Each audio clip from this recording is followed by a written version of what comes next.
मजबूत नहीं है जी, स्पाइन बहुत मजबूत नहीं है, और उनके अगर अनुकूल परिस्थितियां रहें तब तो वो ठीक काम करेंगे, पर उन पे जरा से जहां दबाव बढ़ता है हाँ, वो झुक जाते हैं और तदनुसार अपने आप को ढाल लेते हैं। ठीक बात है। ये एक बड़ा बड़ा दुर्भाग्यपूर्ण परिवेश बन रहा है कि जहां अधिकारी एक तरह से जो उल्टी गंगा बह रही है उसी में वो भी अपने जी। आप को बहा रहे हैं और गलत तरीकों पे चल रहे हैं। ठीक है, ये बड़ा दुर्भाग्यपूर्ण है, पर इसका कुल मिलाकर नतीजा ये है कि एक ऐसा वातावरण बन रहा है और प्रशासकीय तंत्र इतना प्रदूषित होता जा रहा है जी। कि इसकी कीमत फिर अल्टीमेटली देखिए जनता को ही देनी पड़ती ठीक है। और आज जो रोज रोज शांति व्यवस्था संबंधी आप सुनते हैं कि हाँ जी। ये घटना हो गई, वो जी घटना हो गई। प्रकाश जी, बहुत बहुत शुक्रिया प्रकाश जी, बहुत धन्यवाद अपना कीमती वक्त समाचार प्लस को देने के लिए। सिंह साहब, आपसे आपकी आखिरी रिएक्शन के लिए मैं आना चाहूंगा। अगर ये कहा जाए कि साहब आपकी ही साइड उजली है बाकी सब काली है, ऐसा नहीं है, दिक्कत दोनों तरफ से है, उस दिक्कतों को कम कैसे किया जाए, 30 सेकंड्स में आपकी तरफ से आपकी रिएक्शन चाहूंगा।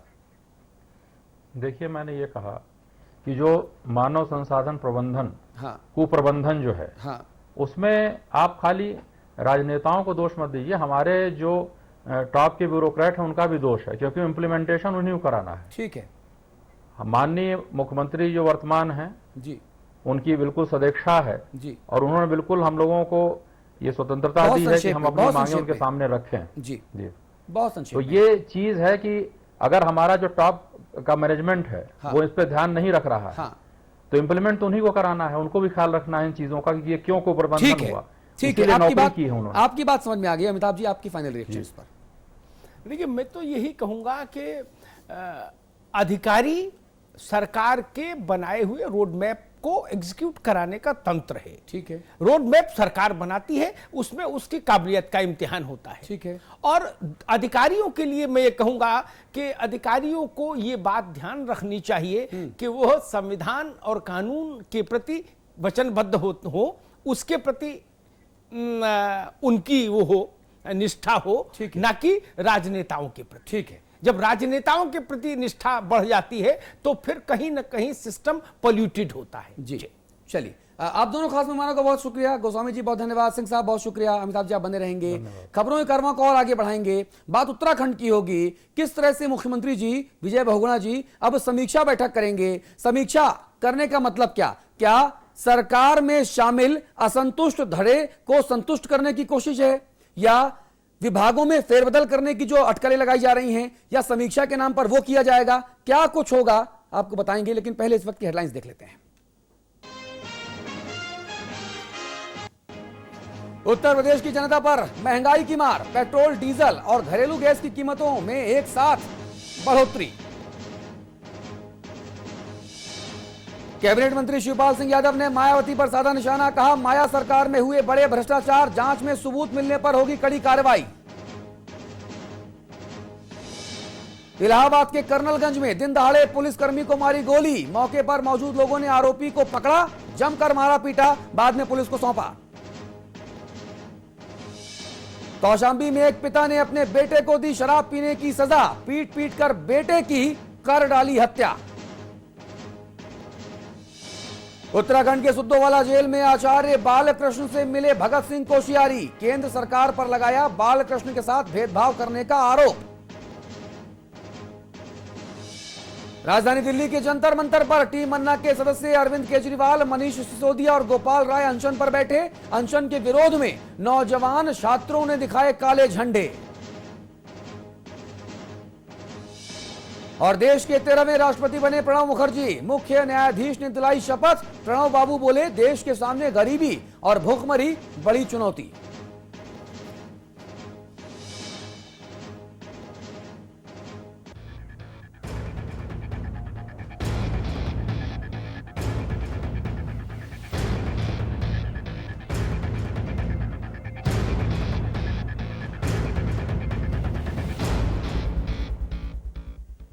और अब बात करेंगे उत्तराखंड के मुख्यमंत्री विजय बहुगुणा के गुड़ाभाग की। जी हां, बहुगुणा साहब कल यानी 26 जुलाई से समीक्षा बैठक का सिलसिला शुरू करने जा रहे हैं। वो 8 अगस्त तक सभी मंत्रालयों के कामकाज की निजी समीक्षा करेंगे। जाहिर है समीक्षा होगी तो कुछ लोग नपेंगे और कुछ के हाथ मलाई लगेगी। अब किसके हाथ क्या आएगा, इस पर एक बड़ी बहस भी अभी से शुरू हो चुकी है।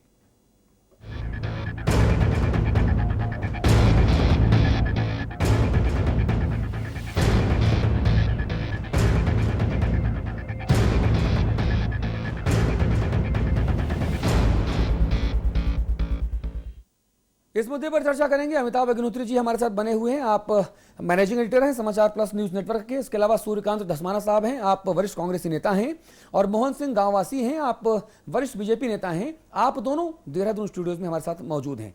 मुद्दा यह है कि मुख्यमंत्री विजय बहुगुणा 26 जुलाई से 8 अगस्त तक सभी विभागों की बारी बारी समीक्षा करेंगे। कुछ का कहना है कि विरोधियों को साधने की रणनीति है, तो कुछ इसे विकास परख नीति का हिस्सा बता रहे हैं।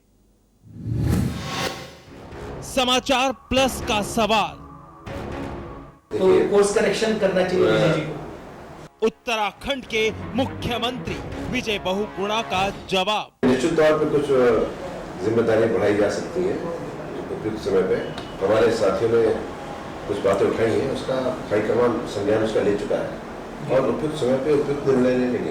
राष्ट्रपति चुनाव खत्म हो जाए और उसके बाद हम जल्दी से अपना काम शुरू करें गतिविधियां प्रशासन। उत्तराखंड सरकार को 4 महीने पूरे हो चुके हैं। रायसीना हिल पर प्रणब मुखर्जी की ताजपोशी के साथ ही राष्ट्रपति चुनाव की प्रक्रिया भी पूरी तरह समाप्त हो चुकी है। तो अब विजय बहुगुणा के बयान के मुताबिक बारी है लाल बत्ती वाले सरकारों के कामकाज की समीक्षा की।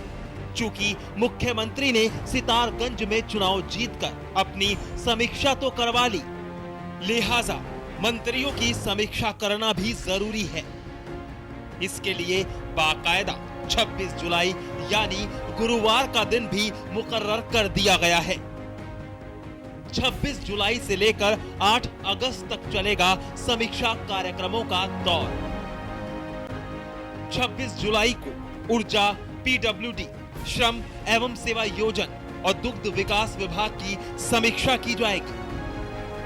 27 जुलाई को औद्योगिक विकास, लघु उद्योग, खादी, ग्रामोद्योग, चिकित्सा, स्वास्थ्य एवं परिवार कल्याण और आयुष विभाग की समीक्षा की जाएगी। 30 जुलाई को आवास, वन, वन्य जंतु, पर्यावरण और उद्यान विभाग की समीक्षा की जाएगी। 31 जुलाई को उच्च शिक्षा, तकनीकी शिक्षा, शहरी विकास और गरीबी उन्मूलन विभाग की समीक्षा की जाएगी। 1 अगस्त को विद्यालयी शिक्षा, पेयजल, समाज कल्याण और अल्पसंख्यक कल्याण विभाग की समीक्षा की जाएगी। 6 अगस्त को कृषि, चिकित्सा शिक्षा विभाग की समीक्षा की जाएगी। 7 अगस्त को सूचना प्रौद्योगिकी, खेल एवं युवा कल्याण, राजस्व, भू प्रबंध, आपदा प्रबंधन, सिंचाई एवं बाढ़ नियंत्रण विभाग की समीक्षा की जाएगी। 8 अगस्त को खाद्य एवं नागरिक आपूर्ति, वित्त, वाणिज्य कर और ग्राम्य विकास विभाग की समीक्षा की जाएगी। बताया जा रहा है कि समीक्षा से संबंधित विभागों की कार्यप्रणाली में सुधार होगा और विकास के कार्यों में तेजी आएगी।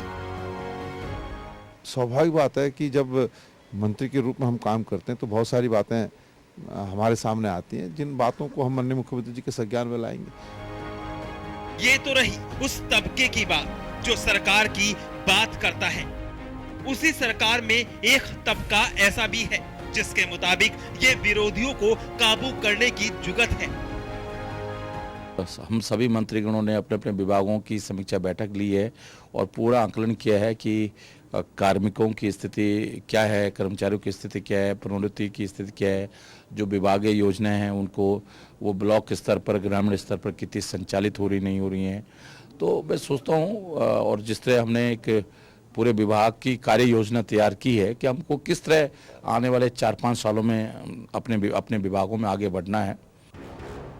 जाहिर है समीक्षा होगी तो कुछ ऐसे मंत्रियों की लिस्ट भी बनेगी जिनकी छटनी होनी है। साथ ही तमाम असंतुष्ट मंत्रियों के पोर्टफोलियो में बदलाव भी होगा। आखिर विरोधियों को जित और असंतुष्टों को संतुष्ट करने का इससे अच्छा मौका किसी भी सरकार के पास क्या होता है। तो बहुगुणा जी भी उसी परिपाटी पर चल रहे हैं।